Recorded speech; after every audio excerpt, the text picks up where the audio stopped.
you click this video, you're interested in competing in a bodybuilding show, which is awesome. I think everybody should. Okay, not everybody, right? Some people really shouldn't. I mean, everybody that's, been in the gym for a while and working hard at it, they take their fitness and health seriously. I think they should all look into competing in a bodybuilding show.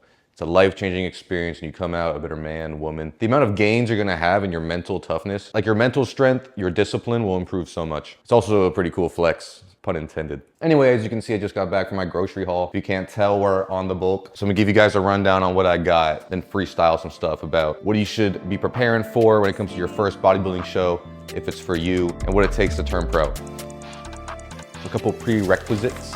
I would have at least 3 years of gym experience under your belt, but really you can't put a time frame on it. When you're ready, you're ready. You're gonna know you're ready if other people tell you you should compete or ask if you compete. There's a saying, if you're good at something, you'll tell people. If you're great at something, they'll tell you. So if you're hearing that, I definitely look into it. Another thing you should know before competing is that it's more expensive than you think. It's gonna be at least $500. And that's how much it was for me, and I spent bare bones. Like, I chose a bodybuilding show near me so I didn't have to fly anywhere, and I was self-coached. But definitely expect somewhere in the ballpark of 500 to like 1500. I got a lot of steaks, by the way.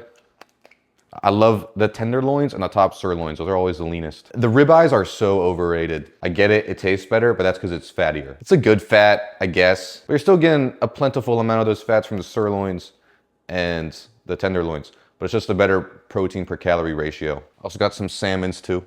Another thing is that you should have already tried a cut before. It isn't like you have to have done like a serious cut where you got down to 5%, but you should know what it's like to be hungry and fight through it. You should know how to work a food scale and how to cook a meal by yourself. You should learn how to say no to these fast food stuff. Because yeah, if it's like a personal cut where you're just trying to lose weight because you got a cruise coming up, right? You got spring break. Okay, if you cheat on a meal, it's not the end of the world, right? If you're prepping for a bodybuilding show and you're already putting all this commitment in and spending all this money and putting all this time into it, you can't play around. Like, it's no bullshit at this point. You're either in it or you're not. And it is really gonna push you. So if you can't take a cut seriously, don't bother. For my carbs, by the way, I love to load up on bananas and sweet potatoes. Very nutrient dense, just awesome. Now onto a few expectations. You're gonna get hangry. There's no way around it. Like, you're gonna be really irritable. And trust me, tell your friends and family this beforehand. Like, I actually do this. I actually tell my friends and family, hey, I might be an ass these next couple months. Just know I don't mean it. Don't expect to have any good workouts. And your libido is gonna drop. So if you have a girlfriend or boyfriend, tell them, it's not you, it's me. Now, you might get to half-mast if you're thinking about food. But again, don't expect to get any erections. If you're still able to get it up a month before your show, you're not lean enough. If that's something you can't live without for a month, again, I don't know if bodybuilding's for you. But you'll still be able to save the relationship if, you're good with the mouth game. Now, on the topic of fishy smells, we got tuna, mandatory, love tuna, and sardines. They are higher in fat than tuna, but fish fats, fish oils, very healthy for you, omega-3s, all that good stuff. And I was self-coached. A lot of people ask me if they should go self-coached, and that's, at the end of the day, up to you. It's a lot easier with a coach. They're gonna see things that you won't see in your physique. You're holding more water, or if you chose a good coach, they've been through the same thing, they can help you out with advice. But it's not needed if you do your research and you're disciplined enough, because the main thing a good coach will do for you is hold you accountable. That's why people pay for online fitness coaching, to make it hold them accountable. They can't do it themselves, which is fine. You can hire someone to do it. And ChatGPT doesn't know everything. If it's between getting your information from ChatGPT and a good coach, like a human being that's been there and done that, you're gonna be way better off listening to the information from the coach.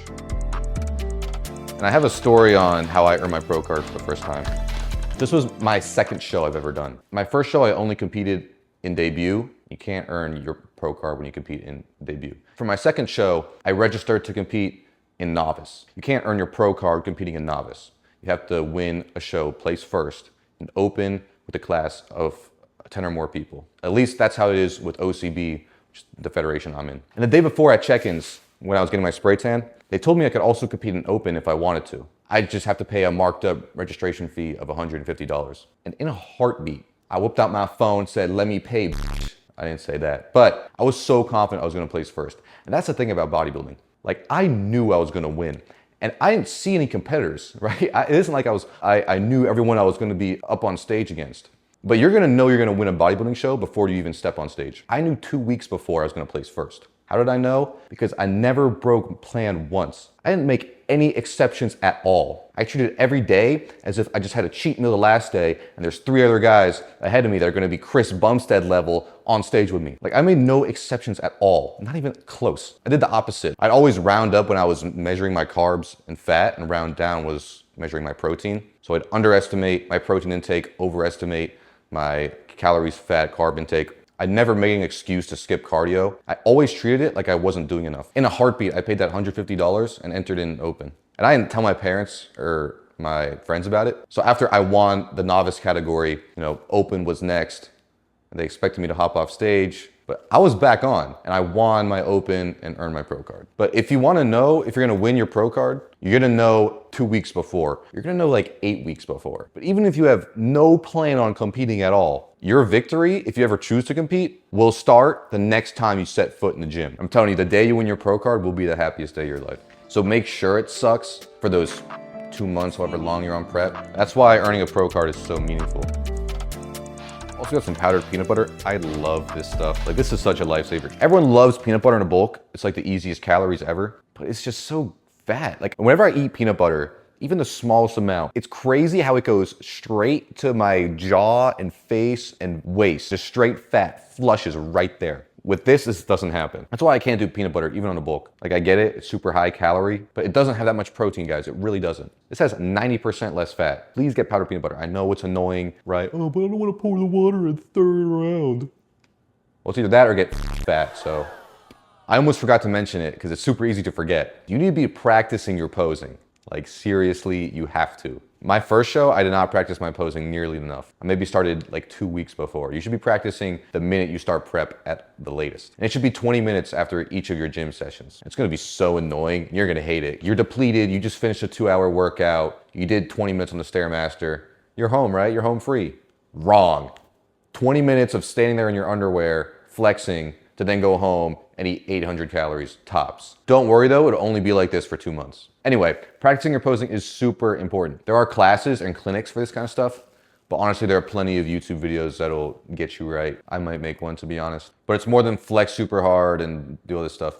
And just because you think you can pose well, like on TikTok in a front-facing camera, a bodybuilding stage posing is much different than a content, angle maxing, breathe divinity posing. Another thing is you're not gonna have a mirror on stage. So if you're practicing in front of a mirror the whole time, making adjustments, right? Doing like your front thing, all right?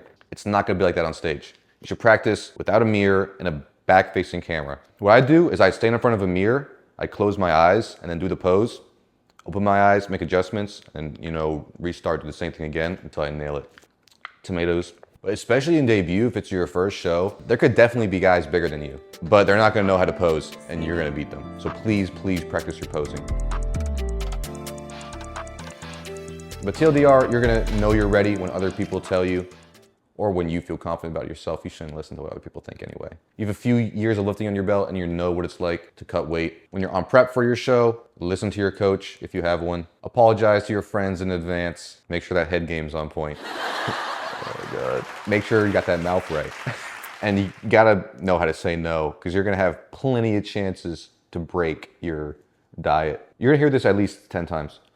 What's one cookie gonna do? What's one insert unhealthy food gonna do? It's the principle, don't take it. Because when you're leading up to that show and you know you never broke plan once, you know you're gonna do well, you're gonna go up there with confidence, you're gonna place well. If you wanna earn your pro card, you're gonna know you're gonna win before it's gonna happen, I promise you. And practice your posing. Anyway, that's it, I'm gonna cook something up, I'm getting hungry. Again, I was kind of just freestyling this kind of stuff. I should probably, like write out what I'm gonna talk about before I just spitball. But I feel like I'm pretty knowledgeable in this stuff. I became the youngest pro in my category and federation.